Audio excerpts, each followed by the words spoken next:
नॉर्सेट mains का exam देके आ गए, क्या एनालिसिस होगा, कितने कट ऑफ मार्क्स जाएंगे? डेफिनेटली तो जनरल कैंडिडेट्स ने जिन्होंने भी, तो हम बात करेंगे पहले क्वालिफाइंग की और कितने पे फिर आप सेलेक्ट हो सकते हैं। हेलो एवरीवन, तो कैसे हैं आप सब? नॉर्सेट मेंस का एग्जाम देके आ गए या अभी तक नहीं दिया है फिर भी इस रील पे आ गए कि क्या एनालिसिस होगा, कितने कट ऑफ मार्क्स जाएंगे? डेफिनेटली तो आज हम इसी के बारे में बात करने वाले हैं।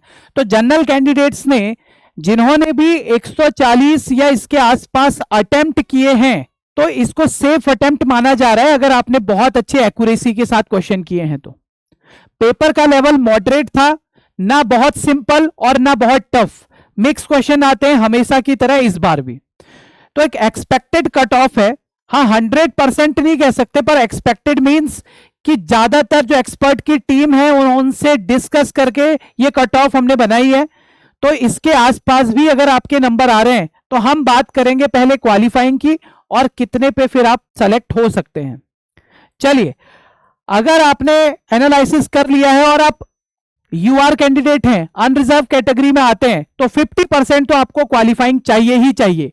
प्री में ऐसा नहीं था, प्री में अगर आप 20,000 में आ रहे थे तो आपको ले लिया गया था, लेकिन मेंस के अंदर आपको अगर क्वालिफाई होना है तो 50% यानी कि 80 मार्क्स, नेगेटिव हटाने के बाद भी 80 मार्क्स आने ही चाहिए, तभी आप क्वालिफाई हो गए, वरना पीडीएफ में नाम नहीं होगा।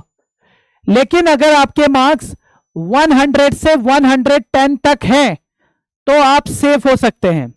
अगर 100 से 110 तक हैं गर्ल्स के और ±5 मार्क्स, लगभग याद रखिएगा ±5 to 7 मार्क्स बॉयज के लिए, तो आप सेफ हैं। ईडब्ल्यूएस कैटेगरी को भी 50% ही लाने पड़ेंगे क्वालिफाई करने के लिए, और लगभग 95 से 100 मार्क्स तक, 95 से 100 मार्क्स में आप सिक्योर हो सकते हैं। एससी एसटी वालों को 40% पे ही वो क्वालिफाई हैं, तो अगर उनके मार्क्स 80 से 90% भी आते हैं एससी के और 70 से 75 भी आते हैं एसटी के, तो सिक्योर करने के, एक सीट सिक्योर करने के चांस बहुत ज्यादा बढ़ जाते हैं। मैं दोबारा बता रहा हूं, ये एक्सपेक्टेड कट ऑफ है, ±5 इसमें लेके चलिएगा। नेक्स्ट है ओबीसी। ओबीसी में क्वालिफाइंग तो 45 चाहिए, पर ओबीसी का कंपटीशन अगर आप देखोगे तो नर्सिंग में बहुत ज्यादा है। तो नर्सिंग में ओबीसी की कट ऑफ तो कई बार जनरल से भी ऊपर चली जाती है या लगभग जनरल के बराबर।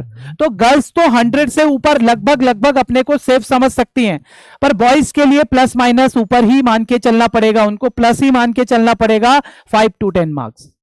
बीडब्ल्यूबीडी वाले कैंडिडेट हैं, उनके लिए ज्यादातर 40% से ऊपर भी मार्क्स आते हैं, 40% से ऊपर भी मार्क्स आते हैं, तो उनके रैंक सिक्योर करने के चांस बहुत ज्यादा हैं। एससी एसटी में तो 38% से भी ऊपर वाले ले सकते हैं सिलेक्शन।